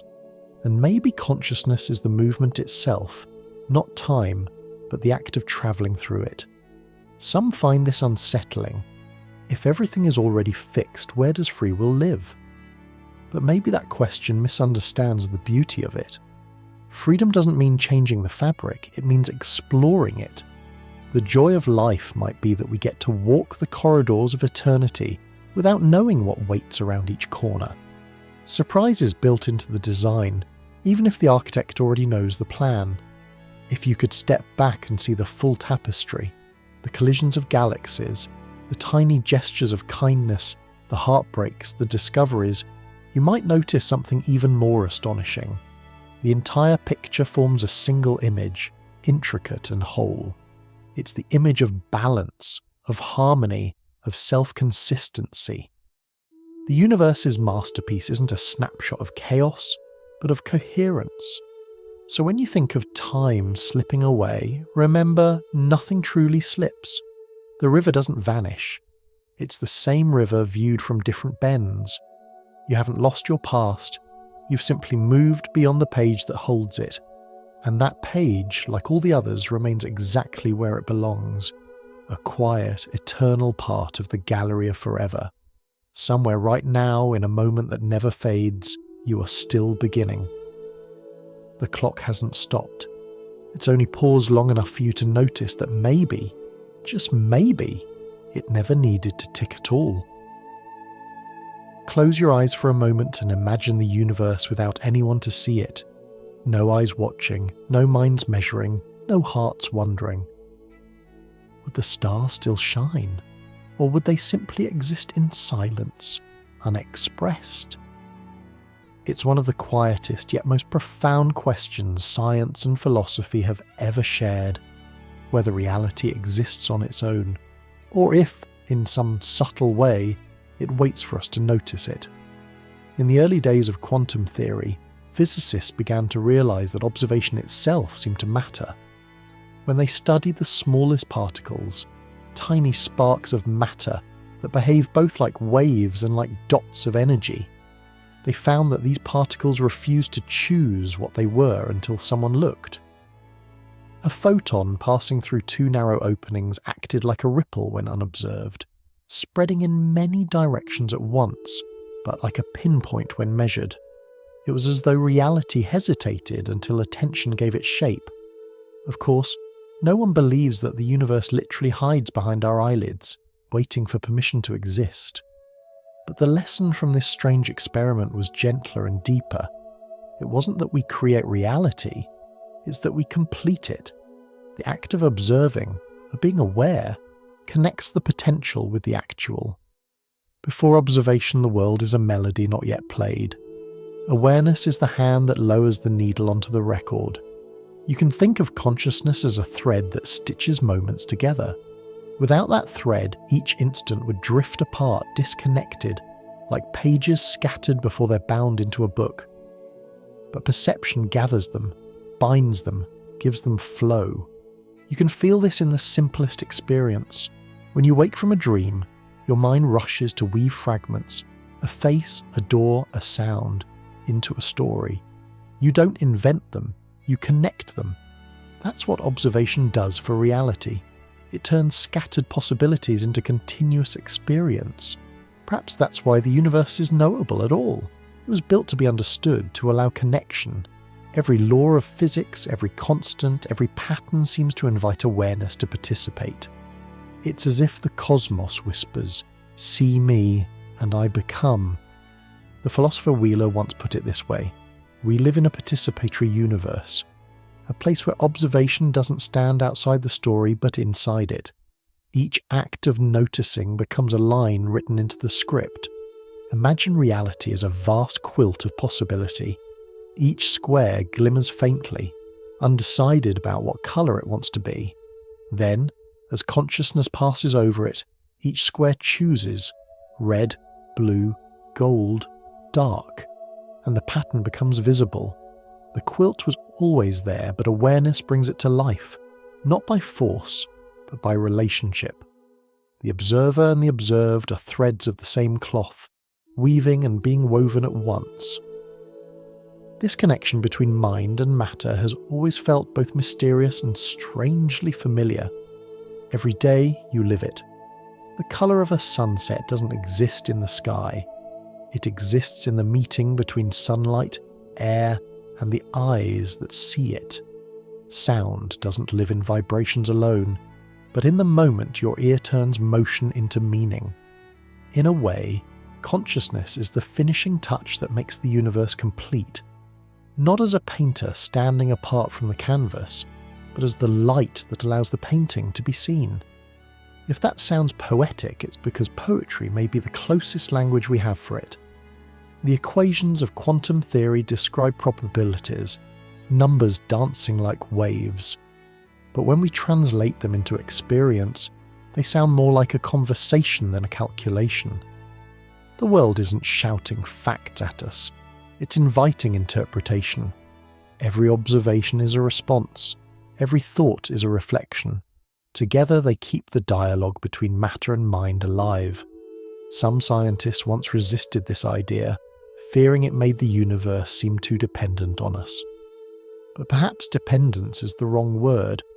What if it's intimacy instead? The cosmos doesn't need us to exist, but it welcomes us to understand it. In return, we find meaning in that understanding. Awareness and existence aren't rivals. They're partners in the same dance. The wave of possibility and the spark of attention meet, and a world takes form. If you ever doubt how powerful observation can be, think of memory. The moments you choose to notice shape who you become. The same sunlight falls on everyone, but you remember it differently. A specific warmth, a certain shade of gold.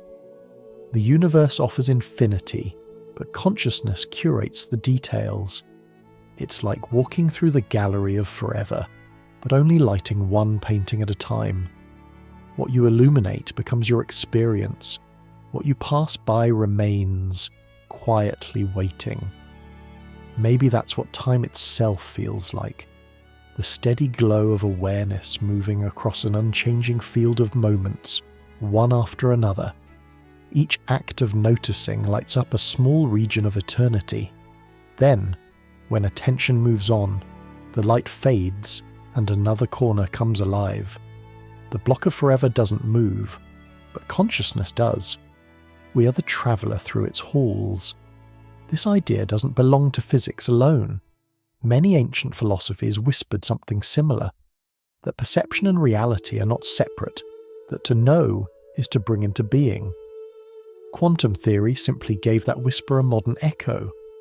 And though the language of science is different, the feeling is the same. Awareness matters. It doesn't dominate the universe, it collaborates with it. Perhaps that's why people look at the stars and feel both small and significant at once. Small because the cosmos is immense, significant because something within it is capable of seeing, wondering, understanding. We are made of the same atoms as those stars, yet here we are reflecting on their light. Consciousness, in that sense, is the universe recognizing its own face in a mirror. So, when you look around, at your hands, at the air, at the faint hum of life, remember that you're not separate from what you see. You're part of the act that makes it visible. Every observation is a handshake across existence, a reminder that being aware and being alive are the same thread woven through different patterns. And maybe that's why time in all its mystery never feels lonely. Because every second is a shared creation, reality offering itself and consciousness saying yes. The more we learn about time, the more it begins to sound like a paradox itself. On one hand, the laws of nature appear strict and inevitable, each event a domino falling from the one before it, stretching all the way back to the first spark of creation. On the other hand, we live as though choice is real, as though each thought and action sends a new ripple through the world. Between these two truths, inevitability and freedom, lies one of the oldest and most beautiful questions. If the past is fixed, do our choices still matter? To even ask this question is to stand at the edge of mystery. Imagine yourself walking through a great spiral staircase. From above, it looks circular, looping endlessly around the same central column. But from within, each step feels new. You rise higher, seeing new angles of light, hearing echoes fade into different tones. The structure itself doesn't change, yet your journey through it does. That's what living in a deterministic universe might be like. The shape of the spiral is fixed, but the experience of walking it, the rhythm of your steps, the way you breathe as you climb, that part is yours. Science has long wrestled with this tension. In physics, every particle follows rules so precise that, in theory, if someone knew the position and motion of every atom in the universe, they could predict the future completely. It's an old dream of certainty, a belief that everything is already decided, that even your reading of these words was written in the motion of stars long before you were born. But quantum mechanics softened that dream. It showed us that the smallest pieces of reality don't move like clockwork gears. They shimmer between possibilities until something, an interaction, an observation, makes them choose. The universe, it seems, leaves room for spontaneity, even within structure. Yet even that freedom is not chaos. The randomness of the quantum world doesn't feel like rebellion. It feels like variation, a quiet creativity woven into the pattern. It's as if the universe improvises its melody while staying in key. Determinism gives the music structure, freedom gives it grace. Between the two, harmony emerges. To imagine this balance, picture the sea again. The tides obey gravity, the moon's pull, the rotation of Earth, the mathematics of motion. Yet no two waves are identical. The pattern is inevitable, but the details dance. Our lives may follow the same rule. The great forces that shape us, birth, love, loss, death, are part of the tide. But within that rhythm, every heartbeat is unique.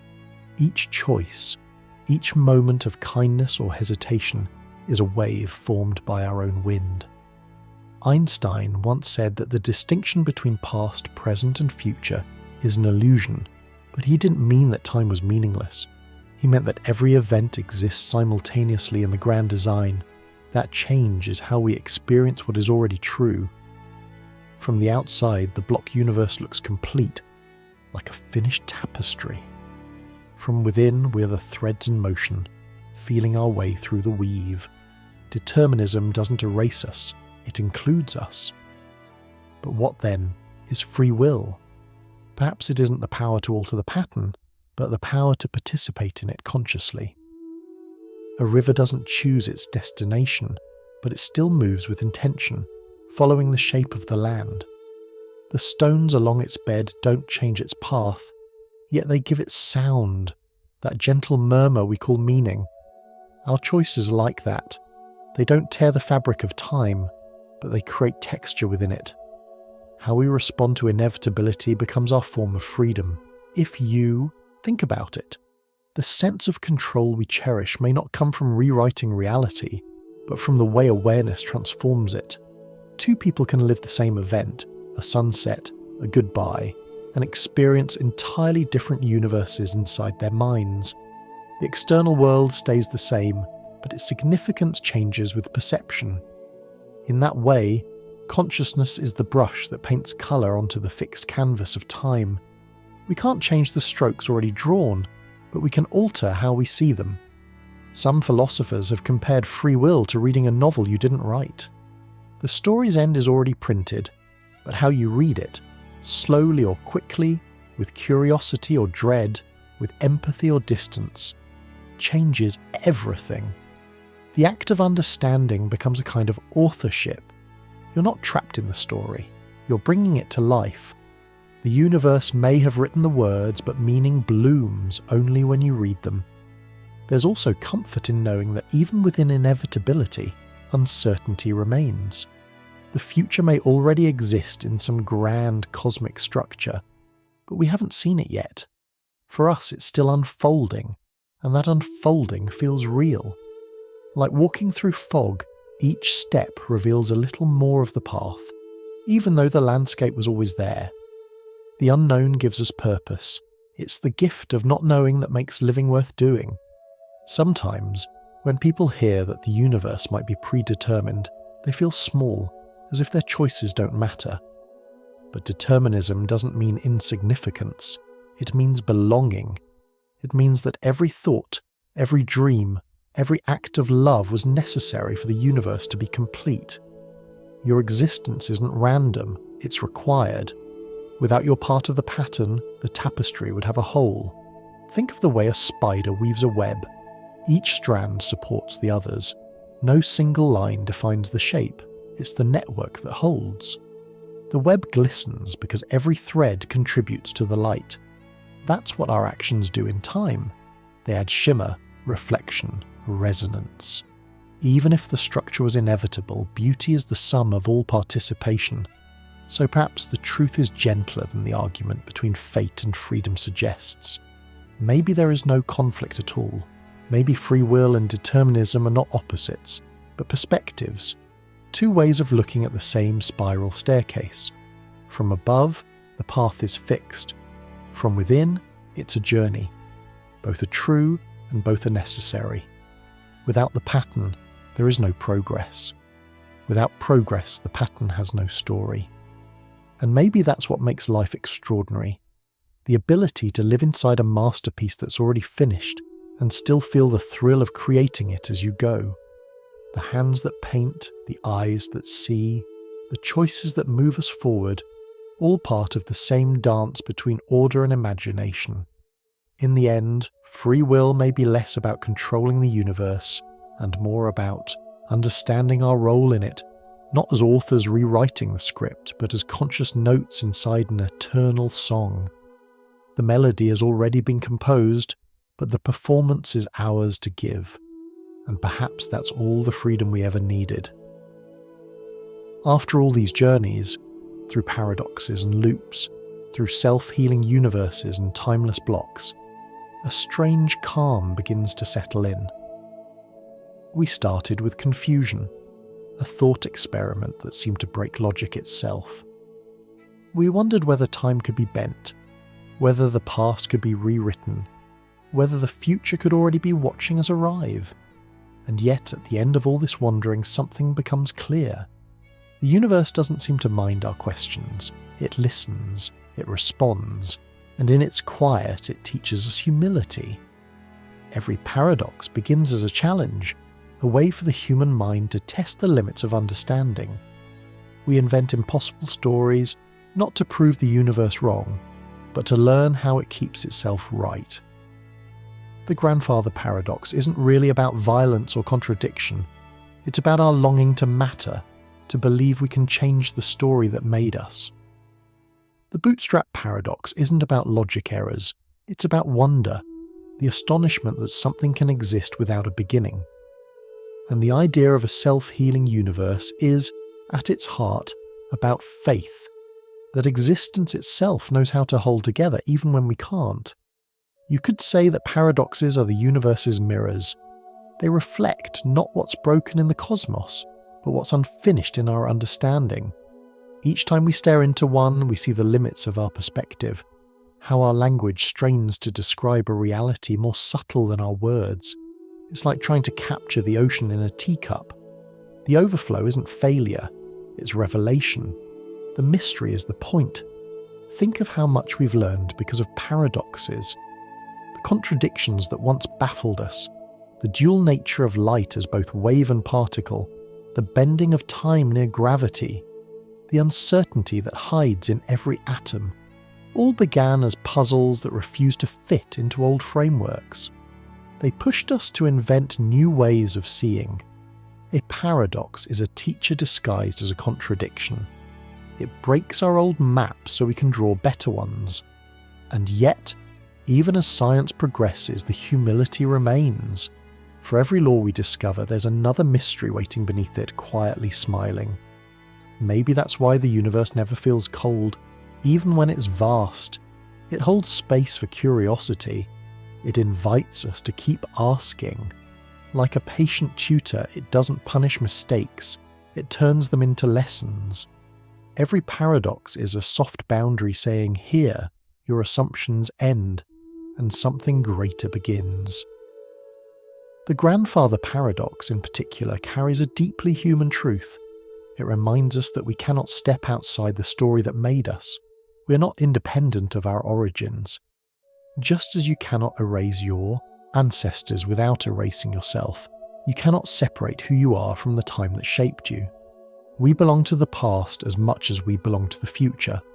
Every act, every thought, every choice becomes a thread in a tapestry too vast to see, yet we are woven into it completely. That realization changes how we view cause and effect. Instead of seeing life as a chain of events we control, we can see it as a conversation we're part of, a back and forth between what has been and what will be. Each moment asks a question, and our choices are the answers. Sometimes the question is clear: will you help? Will you forgive? Will you stay? Other times it's silent, hidden in the flow of days. But always, the universe listens, and somehow, whatever we choose, the story continues. Not perfectly, but coherently. Perhaps that's the greatest lesson paradox gives us, that coherence matters more than control. We spend so much time trying to predict, to plan, to force outcomes, as though meaning only exists when we're in charge. But the cosmos reminds us otherwise. Meaning comes from connection, from the way all things, even contradictions, find their place in the whole. The universe doesn't demand control, it values continuity. It doesn't fear paradox, it uses it to evolve. If you've ever watched rain falling into a puddle, you've seen this lesson in miniature. Each drop strikes the surface, sending ripples outward that intersect and merge. For a moment the patterns are chaotic, but then, without any guiding hand, they settle into gentle symmetry. The water finds stillness again. That's what reality does with contradiction. It lets things ripple, overlap, collide, and then it finds calm. The storm passes, the reflection returns, and so it is with us. We make mistakes, collide with ourselves, and create small paradoxes in our own stories. We want one thing and do another. We wish to go back and change what we cannot. Yet somehow, even those contradictions find their balance over time. Forgiveness smooths what guilt once stirred. Understanding turns confusion into compassion. Like water settling after rain, the mind returns to stillness, and what once seemed broken becomes part of a greater design. If you step back far enough, the entire history of humanity might look like that. A series of ripples learning how to coexist. Every discovery, every conflict, every act of kindness has been a way for consciousness to make sense of itself. Paradoxes are milestones in that journey, signs that we've reached the edge of what we know and are about to see farther. When we face a paradox, we're forced to accept two truths at once, that we understand much and that we understand very little. It's a delicate balance, humility wrapped around insight. To live with paradox is to accept that knowledge has a horizon. Beyond it lies not emptiness, but wonder. The kind of wonder that slows your breath, widens your eyes, and makes you whisper. Maybe it's not supposed to be simple, and that realization too is healing. Because once you stop demanding that reality obey your expectations, you start to see how beautifully it obeys itself. The laws of physics don't need rewriting, they need listening. They're not commandments, they're poetry written in motion. The orbit of a planet, the flicker of a particle, the unfolding of a life, all parts of the same quiet logic that never truly breaks. Maybe in the end, paradoxes teach us more about ourselves than about time. They show us how easily the mind fears contradiction and how powerful it becomes once it learns to sit within it.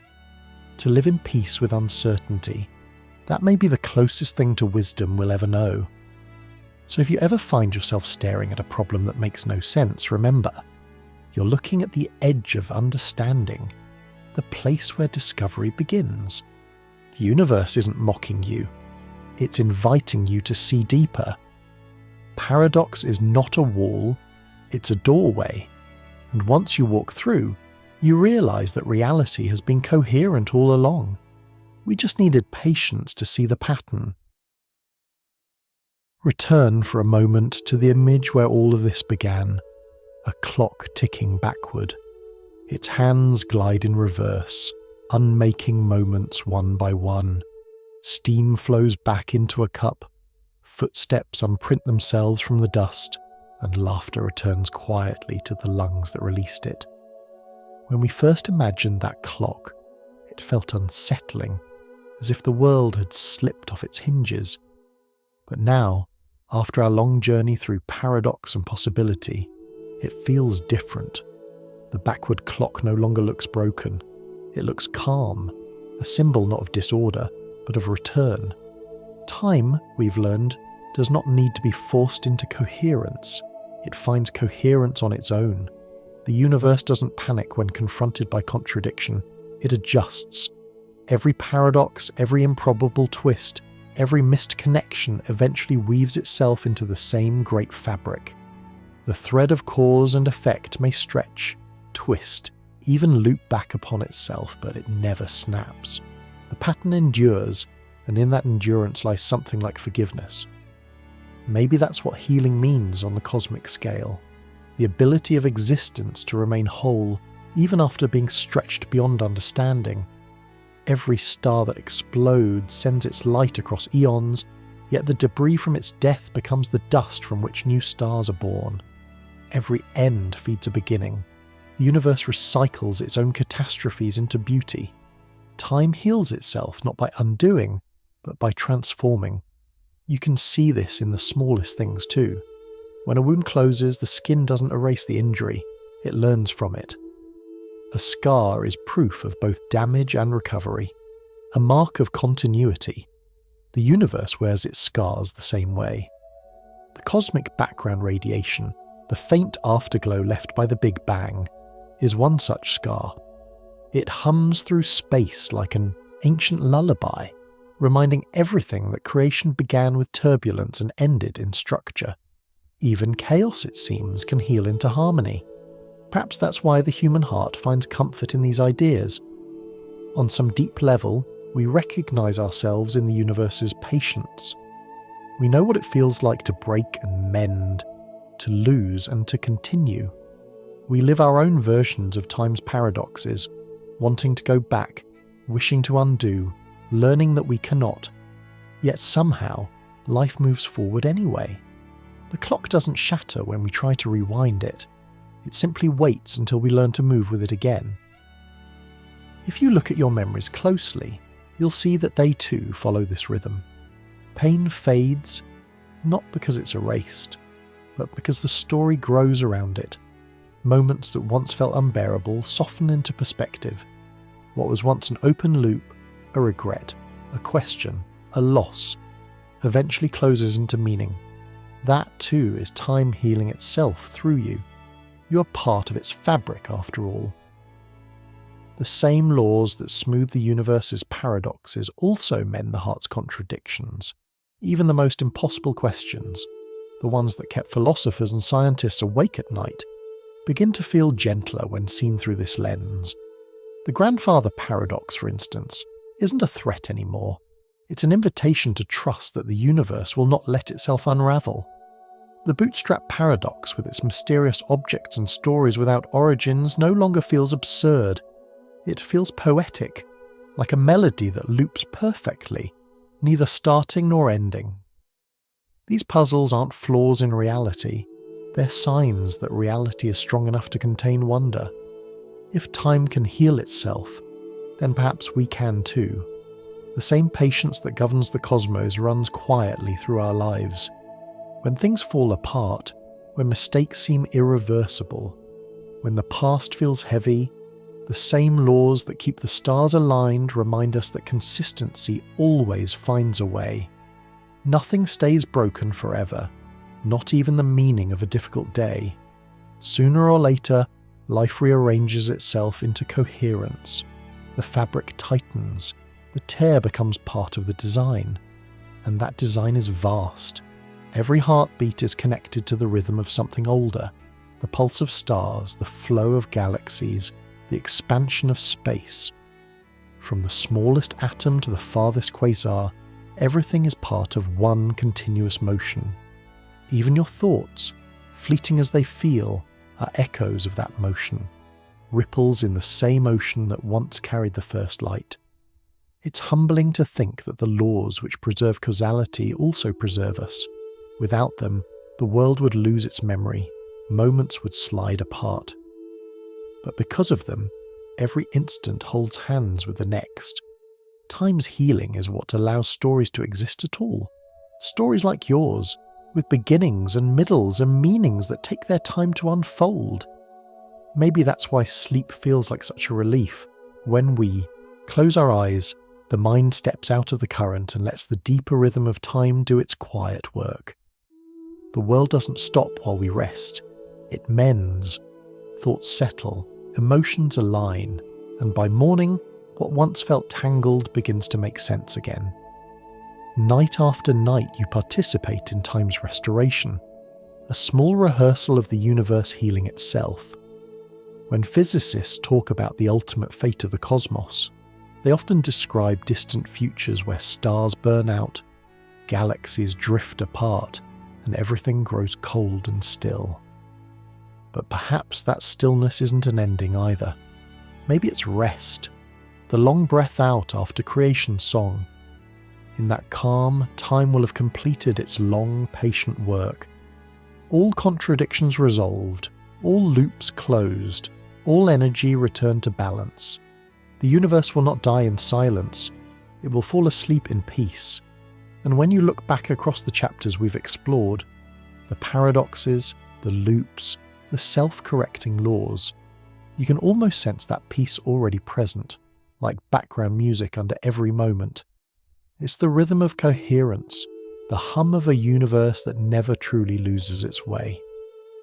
We are part of that music, brief but essential notes in a composition too vast to hear all at once. And just as the melody of time continues after each rest, so will we, in ways we can't yet imagine. So now, as the clock on the wall resumes its steady forward tick, perhaps it no longer feels like a countdown. Perhaps it sounds like breathing, the inhale and exhale of a cosmos that knows how to heal. We began this journey wondering if time could break itself. We end it knowing that time's secret is endurance. The universe does not collapse under contradiction, it learns from it. Every paradox resolves into patience, every loss finds its echo, every ending curls back into beginning. And maybe that's the final gift of understanding time, the comfort of knowing that we live inside something that cannot be undone. The stars may fade, the galaxies drift, and even memory may grow quiet, but the story remains, woven into the fabric of everything. You are part of that story, a thread in the self-mending tapestry. The universe remembers you, as it remembers itself. So if you're listening to this in the stillness of night, feel the rhythm of your heartbeat syncing with the slow pulse of time. Feel the calm returning. The paradox is over. The fabric is whole. And somewhere, deep in that endless quiet, the universe is whispering its final assurance. Everything that ever was, still is, and always will be.